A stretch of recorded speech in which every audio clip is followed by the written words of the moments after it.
Olá, olá juventude. Cara, estamos de volta em mais um culto jovem. Só vocês para me fazerem colocar uma calça jeans em pleno sábado de noite, que não é sábado, aliás, é um sábado de noite, que é uma terça-feira, na verdade. Eu acho que foi numa terça-feira que eu fiz essa gravação. E também colocar uma jaqueta, porque estava um frio no dia que eu estava gravando, e pode ser que agora esteja muito calor e você esteja de regata nos assistindo. Mas nesse multiverso do culto jovem, eu estou muito feliz. Estou muito feliz de estar reunido com vocês, mesmo que à distância. E com muita saudade, aliás, muita saudade. Eu espero que tudo isso passe em breve. Saudade do tato, da tatilidade, do toque físico, da presença ali, que eu posso ver, que eu posso te tocar, que eu posso te zoar, que eu posso te abraçar. Saudades disso. Saudades, inclusive, das nossas confraternizações pós-culto, ou no nosso culto estendido, empório, no nosso concílio eterno para decidir onde a gente vai comer depois de um culto. Eu sinto falta de tudo isso, até disso. E eu queria orar para a gente começar o nosso culto. O culto, ele é essa experiência comunitária no qual a gente clama pela presença de Deus derramada sobre nós, sobre as pessoas com quem você divide a vida, sobre as pessoas com quem você se encontra para congregar. E essa presença de Deus que a gente chama, que a gente fala, Deus vem aqui, essa presença de Deus, ela é uma presença doadora de vida. Ela é uma presença que nos enche de vida, é uma presença libertadora. Então, eu queria que você orasse por nós agora. Não por nós que estaremos aqui falando, aparecendo, por nós que estamos reunidos assistindo este culto online. Ore pela gente. Ore pela nossa igreja, pela nossa juventude, para que a presença de Deus possa ser perceptível neste evento que a gente está fazendo aqui agora, neste culto, nesse sábado, em nome de Jesus. Pai nosso, obrigado por mais esse encontro com a minha igreja querida, com os meus amigos e amigas, parceiros de vida, parceiros de crescimento, parceiros de peregrinação, de jornada. Abençoe a vida de cada um que está aqui nos acompanhando e daqueles que não puderam nos acompanhar. Proteja, Pai, proteja a consciência deles nesse tempo de quarentena, dê forças para eles enfrentarem as crises pessoais, as crises familiares, e que este momento aqui seja mais um momento de ânimo, mais um momento de encontro contigo. Sabemos que o culto agora é toda a nossa vida, Senhor. E assim como o Senhor se faz presente em toda a nossa vida, pedimos que o Senhor se faça presente aqui agora também, nesse encontro comunitário, onde a gente decididamente quer te ver. Então nós queremos te ver, nós queremos te ouvir, e que o Senhor alcance o coração daqueles que estão nos acompanhando aqui agora. Em nome de Jesus, Senhor, é o que eu te peço. Amém. Amém e amém. Fique com a gente, vai ser uma honra estar com você. E eu não sei o que vem agora. Pode ser que tenha mudado, então eu prefiro ficar só no silêncio.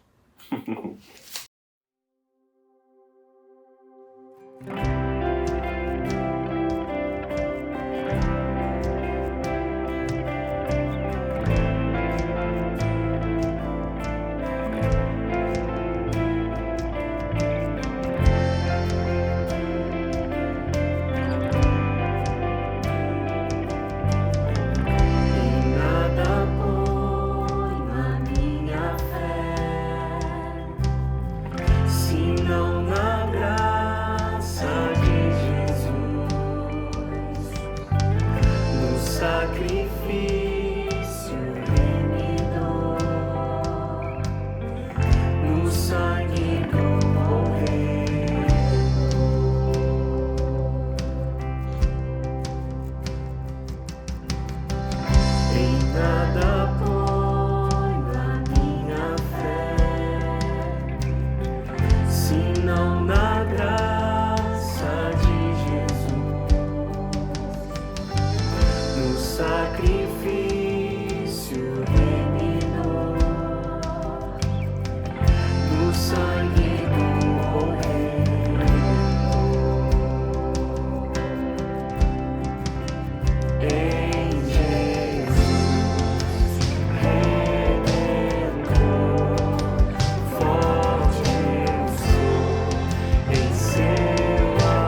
Uma das surpresas para essa nossa celebração é a presença do meu amigo e irmão de caminhada, Guilherme Pinheiro.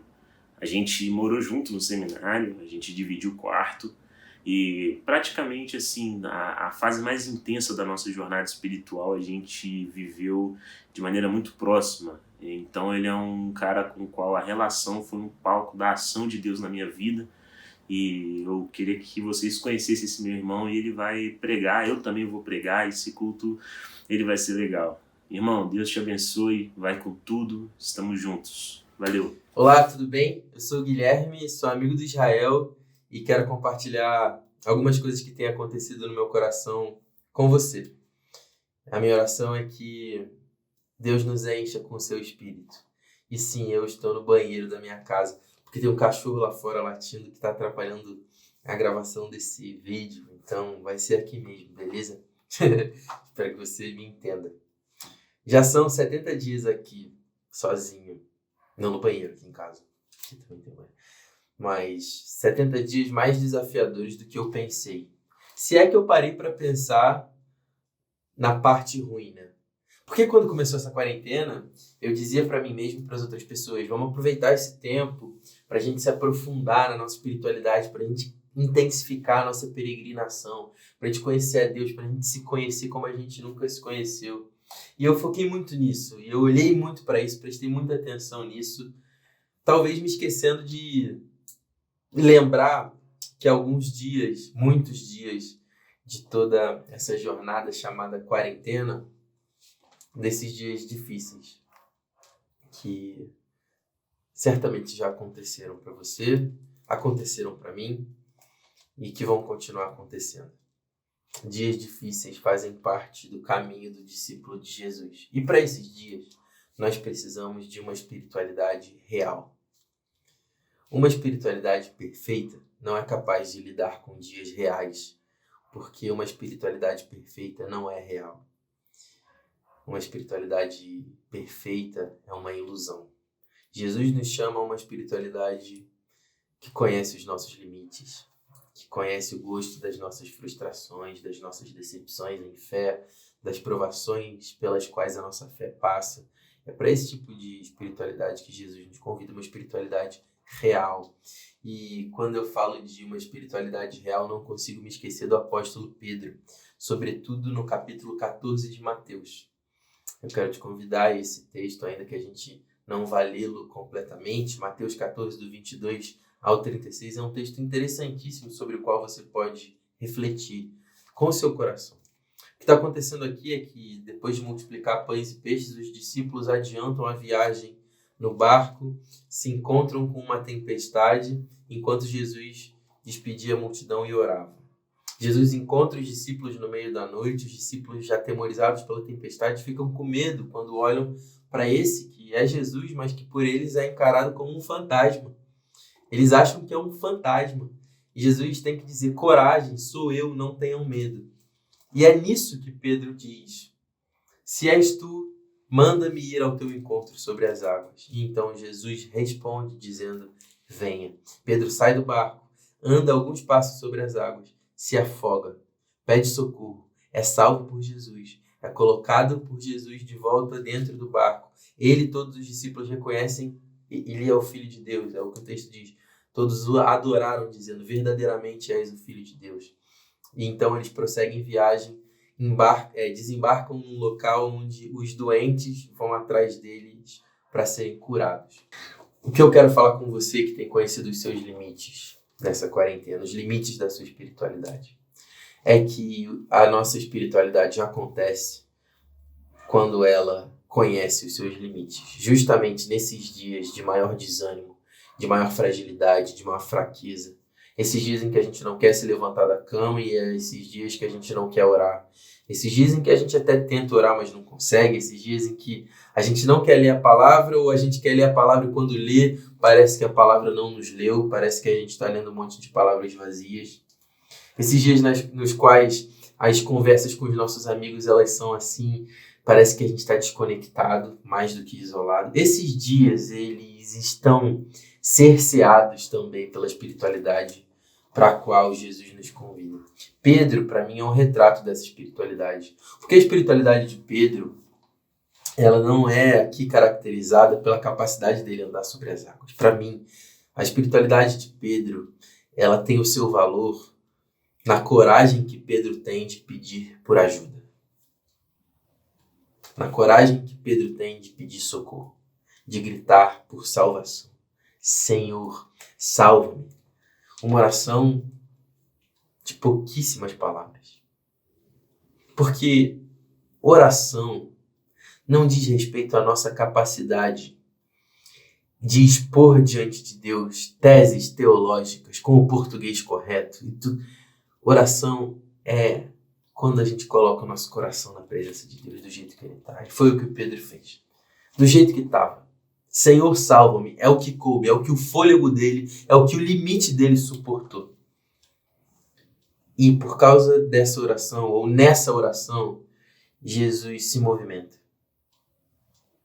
Não é que a oração movimenta Jesus, mas Jesus encontra nessa oração espaço para se movimentar.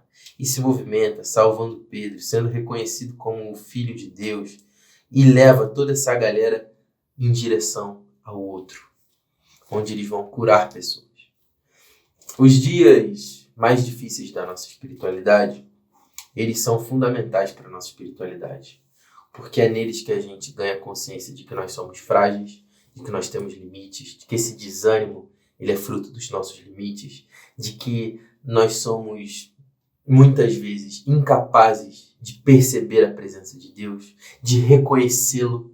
A gente acha que é um fantasma, enquanto é Jesus. A gente não tem essa capacidade, essa sensibilidade. Esses dias acontecem. Estão acontecendo comigo e talvez estão acontecendo com você.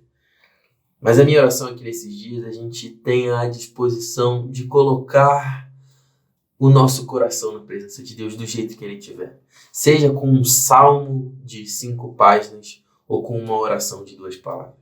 Porque o que Jesus nos ensina é que o Deus a quem ele nos ensinou a chamar de Pai, ele vê as nossas orações. Ele vê as nossas orações. É isso que Jesus fala, entra no quarto, contra o teu pai no secreto e ele vê. Isso significa que até os nossos silêncios podem ser colocados diante de Deus, porque ele nos vê. E por nós existe um intercessor, traduzindo os nossos gemidos inexprimíveis em orações diante de Deus. O Espírito Santo nos ajuda para além dos nossos limites. E é por isso que nós podemos dizer: eis aqui os meus limites. Mas, quando eu sou fraco e cheio de limites, é que eu sou forte e cheio do Espírito. Que haja espaço em mim e em você para que o Espírito nos encha. Que o encontro com o nosso vazio, que escancara para nós os nossos limites, possa ser uma porta para que o Espírito nos encha e nos conduza a despeito e apesar dos nossos limites. Porque não é sobre a nossa capacidade de andar sobre as águas. É sobre a beleza de um Jesus que sempre nos resgata e nos coloca de volta no caminho. Continue a navegar. Continue a navegar. Em nome de Jesus. Tamo junto. Um beijo. Amém. Essa música que a gente vai cantar agora é uma música que toca muito meu coração e eu acho que fala muito sobre o momento que nós estamos vivendo. E me remete muito ao texto de Jeremias 17:14, que diz assim: Cura-me, Senhor, e serei curado. Salva-me, e serei salvo. Pois Tu és aquele a quem eu louvo. E num momento, como eu disse, tão difícil, tão sensível, de muita fragilidade humana, o quão importante é que a gente se prostre diante de Deus, coloque diante dele todos os nossos medos, todas as nossas ansiedades, tudo que tem nos parado, tudo que tem feito com que a nossa vida não fosse a melhor possível, que a gente não está na nossa melhor versão. E eu desejo que essa música toque o coração de vocês, assim como tem tocado o meu coração, e assim como tem transformado dentro de mim esse medo, isso tudo de ruim que esse período tem colocado no meu coração, em coisas boas, em paz, porque é isso que Jesus veio trazer pra gente. E é isso que Deus quer. Que a gente sinta a paz dele, que essa paz inunde o nosso coração. Que ele seja a nossa cura e que a gente não coloque essa cura em nada mais, em ninguém mais. Ainda que muitas pessoas trabalhem com a cura e como nós somos gratos pelos profissionais da saúde nesse momento. Mas a cura espiritual, a cura emocional, a cura psicológica, até mesmo a cura fisiológica, Deus é aquele que vem para curar a gente. Deus é aquele que vem para transformar o nosso eu, para realmente inundar o nosso coração com as melhores coisas, com os melhores frutos, com tudo o que há de bom. E Deus é a pura bondade. Então que a gente possa estar de mãos dadas ainda aqui de longe para adorar a Deus nesse momento, com esse louvor e com esse pensamento de que Ele continua curando, Ele continua salvando. E Ele é aquele que sempre vem até nós e sempre está disposto a ouvir o nosso coração, a ouvir os nossos pedidos e o nosso clamor. Que a gente não esqueça disso, que a gente não se feche durante esse momento difícil, mas que a gente consiga se abrir a Deus, que a gente consiga tornar esse relacionamento diário e vivo, que esse relacionamento seja a coisa mais importante da nossa vida, porque Ele é quem cuida de nós e por isso estamos alegres. Apesar de tudo, estamos juntos.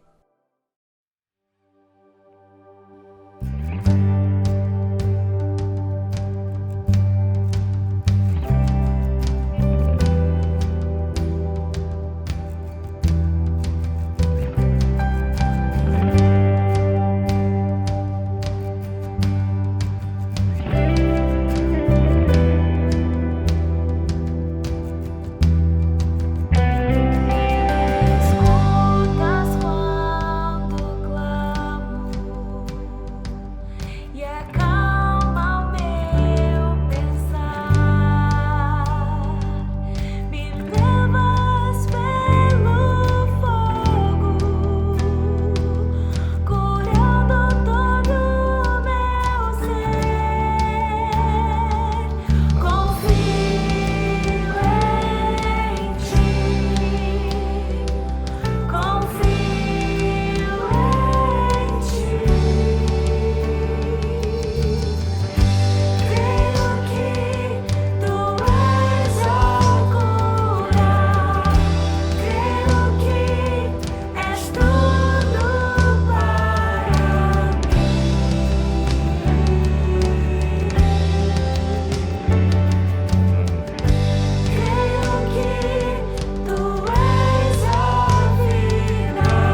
Obrigado, banda. Obrigado. Agradeço por mais esse momento de louvor. Também estou no livro de Salmos, Salmo 13. Salmo 13. Bem, eu sei que esse período de quarentena ele não tem sido um período fácil para você. Não tem sido. E eu diria que ele não é fácil por um duplo motivo. Ou uma dupla face dessa crise. Ela tem duas caras. A primeira é porque estamos num período de transição de um mundo antigo para um mundo novo. Estamos transicionando. E a transição, ela é tensa em si mesma. Você estar diante de algo novo que você não conhece, que foge do seu conforto, das suas acomodações, dos seus planejamentos, daquilo que você esperava, é difícil. Por exemplo, pessoas entraram nessa quarentena trabalhando e vão sair agora desempregadas. O mundo que elas tinham antes, esse mundo que elas se reconheciam como alguém que tinha um emprego, agora não é mais esse mundo, é um mundo novo. Ou pessoas que entraram nessa quarentena solteiros e vão sair namorando, ou pessoas que entraram namorando e vão sair solteiras. Então, você percebe que existe um mundo antigo e um mundo novo, estamos transicionando. Pessoas que entraram nessa quarentena e tinha mãe, tinha pai, tinha irmão e agora está voltando para o mundo tendo que aprender a ser órfão, tendo que aprender a ser viúva. Essa quarentena ela está nos colocando diante de um mundo novo que nós ainda não chegamos, estamos transicionando. Assim como o povo de Israel estava saindo do Egito para ir para a Terra Prometida, esse deserto, aquele recorte, aquela transição é onde nós estamos vivendo. O isolamento é a nossa transição. E existe também uma outra face dessa crise que o isolamento também nos proporciona, porque nós estamos em contato com a gente mesmo na maior parte do dia. Nós estamos diante de nós mesmos 100% do dia. Todos os subterfúgios que você tinha para escapar da convivência consigo mesmo agora não existe mais.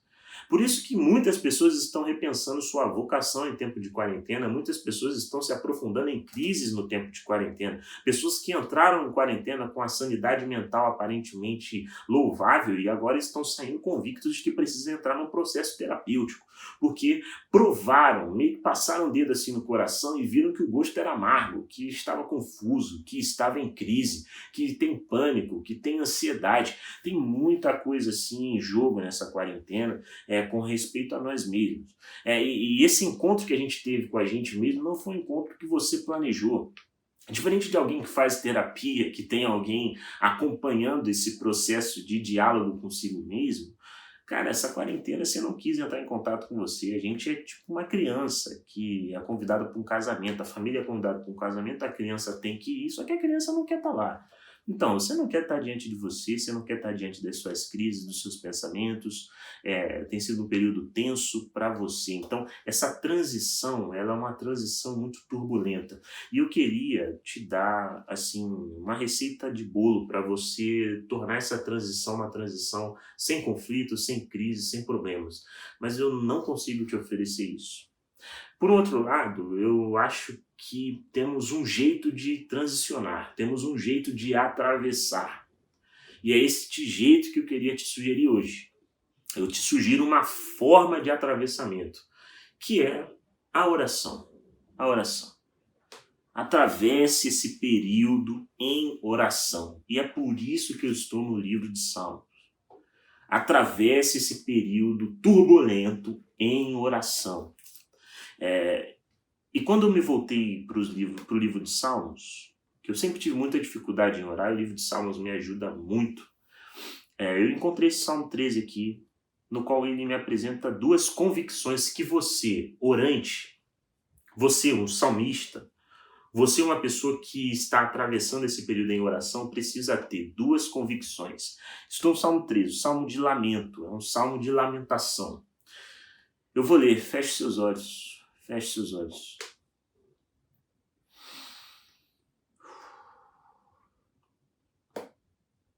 Até quando, Senhor? Até quando te esquecerás de mim? Será para sempre? Até quando esconderás de mim o teu rosto? Até quando eu estarei relutando em minha alma, com tristeza no coração cada dia? Até quando eu estarei relutando em minha alma, com tristeza no coração cada dia? Até quando o meu inimigo ou os meus inimigos se exaltarão sobre mim? A minha inconsistência, a minha indisciplina, a culpa, o medo, a ansiedade, até quando eles vão se exaltar sobre mim? Olha para mim e me responde, Senhor, meu Deus. Ilumina os meus olhos para que eu não durma ao sono da morte. Para que o meu inimigo não diga, eu prevaleci contra ele. E não se alegrem os meus adversários se eu for abalado. Quanto a mim, confio na tua graça. Que o meu coração se alegre na tua salvação. Cantarei ao Senhor, porque ele me tem feito muito bem. Esse salmo nos apresenta duas convicções que você precisa ter para atravessar esse momento em oração.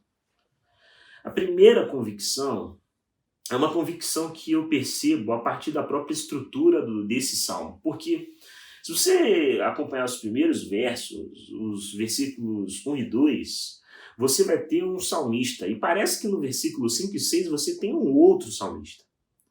É um salto gritante, é uma estrutura que propositalmente coloca essa quebra, porque no início a gente tem 4 petições, 4 até quando? Até quando o Senhor se esquecerá de mim? Até quando vai esconder-se de mim? Até quando eu vou ficar relutando na minha alma dia e noite? Até quando o meu inimigo vai se exaltar sobre mim? Até quando, Senhor?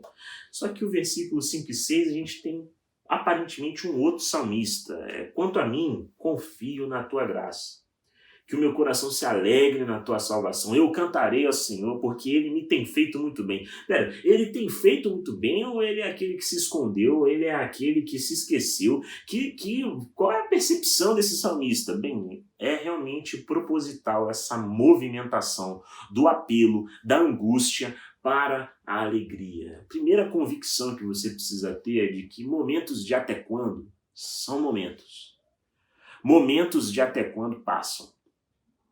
Os momentos de até quando podem até serem muito angustiantes, mas eles têm um momento que acaba. É um arco. A tempestade, ela vem mesmo, mas chega um momento em que a tempestade para. O deserto ele pode parecer ser longo, mas chega um momento em que você encontra a terra prometida. Os momentos de até quando são momentos.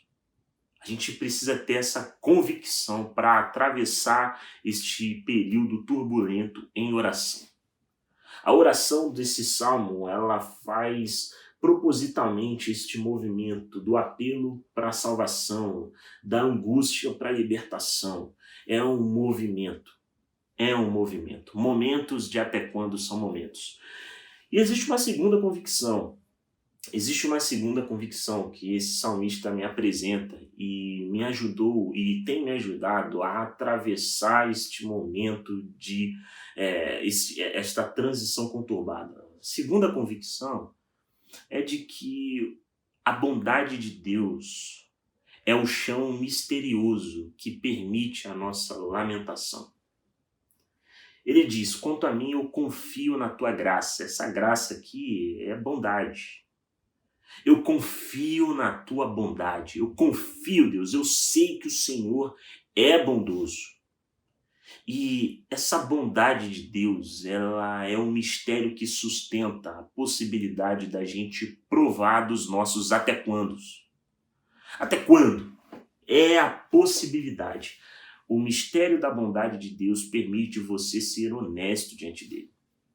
Então, para você atravessar este período conturbado, atravesse em oração, convicto de que a bondade de Deus, essa bondade, é o chão misterioso para que você possa entrar em contato com tudo aquilo que te faz dirigir a Deus até quando. O Deus que ele canta é o mesmo Deus que ele pode dirigir a pergunta até quando. Deus não entra em crise quando nós entramos em crise. Deus não entra em crise quando nós nos magoamos e nos frustramos pessoalmente e às vezes nos frustramos até mesmo com as imagens que construímos sobre Ele. Ele não entra em crise. Deus não tem crise com você ter crise. Então, 2 convicções para você atravessar esse período de maneira orante, de maneira sálmica. 2 convicções. A primeira, momentos de até quando são momentos. Eles passam. As suas crises pessoais, elas têm hora marcada para acabar. Não porque você vai se esforçar e vai conseguir sair. Não, mas porque nós acreditamos e cremos num Deus bondoso que nos guia.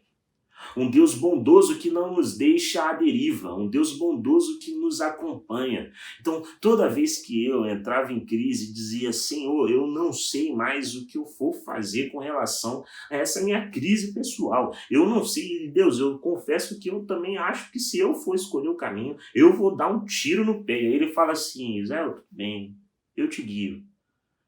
Continue se rendendo e deixe eu te guiar, porque eu sou um Deus bondoso. E a segunda convicção, o Deus bondoso é o Deus que cria o chão das nossas lamentações. Lamente-se diante de Deus. Quando a sua lamentação ela não é vivida diante de Deus, essa lamentação ela tem um potencial destrutivo na sua vida, mas quando as suas lamentações são vividas diante de Deus, elas são a porta para a sua transformação. Não é à toa que o C.S. Lewis ele costuma dizer de que o sofrimento ele tende a derrubar os castelos de carta, que ele chama. Nós vamos montando os nossos castelos durante a vida e o sofrimento ele derruba tudo isso. Só que o mesmo sofrimento que derruba tudo isso é o sofrimento que serve como um megafone de Deus. Então, 2 convicções para sua travessia. E eu termino dizendo uma dica para você, te dando uma dica de espiritualidade. Você tem dificuldade de oração, assim como eu tenho? Se lance no livro de Salmos. Você vai abrir, comece a ler. E quando você fizer essa leitura em voz alta, alguma palavra vai te captar desse salmo, alguma reação estranha vai te captar. E aí você começa a falar com Deus e orar diante de Deus. E aí vai ter um momento que você talvez se desconcentre. Aí você lê o salmo de novo e ora mais uma vez. Porque esses salmos, esse livro, o Saltério, ele apresenta muitos itinerários que nos conduzem na nossa experiência de oração. Deus te abençoe. Atravesse este período em oração. Óbvio, procure ajuda, confesse o que você estiver sentindo, mas não deixe de orar. E não leve em conta a quantidade de tempo que você ora. Pense primeiro em orar todos os dias. A profundidade vem com a constância. E precisamos atravessar essa transição assim turbulenta de maneira orante. Ore, ore e ore. Deus te abençoe. Fique com mais uma música da nossa juventude. Daqui a pouco a gente se vê novamente. Amo vocês, gente. Contem comigo. Valeu!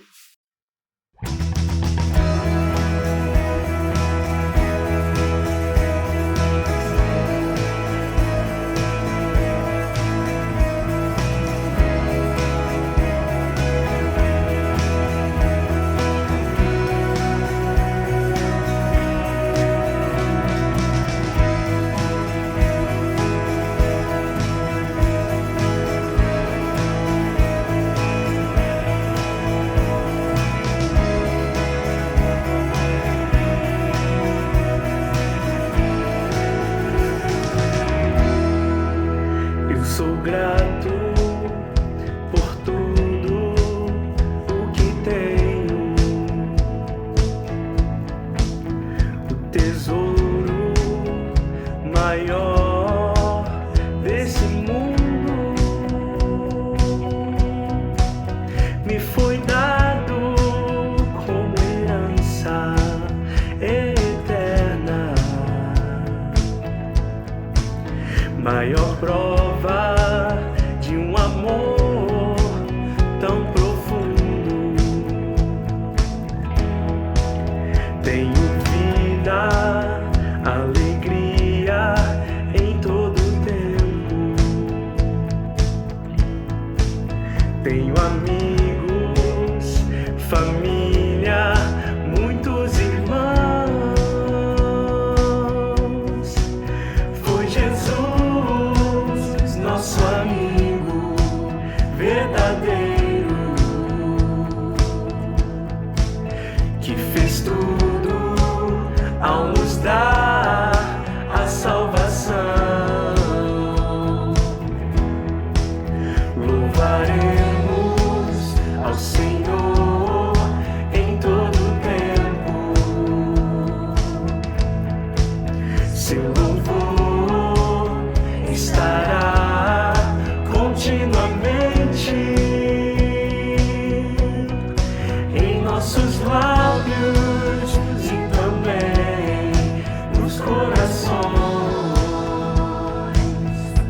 Chegamos ao final de mais um culto.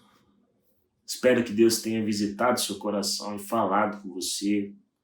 Essa é a minha oração para a nossa comunidade e estamos à disposição. Atravesse esse período em oração, mas não atravesse ele sozinho. Peça oração, recorra à oração, ore por pessoas, porque esse período ele vai passar. Momentos de crise são momentos. Eles têm prazo para terminar. Então, Deus te abençoe, estamos juntos. Quero terminar fazendo uma oração. Pai nosso, obrigado por mais esse momento de celebração. Abençoe a semana, o restante de dia de cada um desses jovens que estão aqui nos acompanhando. Que possamos crescer em comunhão, em intimidade, um com o outro e contigo, Senhor. Em nome de Jesus. Amém. Tamo junto, juventude. Depois você volta lá, domingo nós temos EBD. Continue com a gente, acompanhando as nossas programações e as nossas postagens, porque tem muita coisa legal vindo por aí. Falou, tamo junto, é nóis.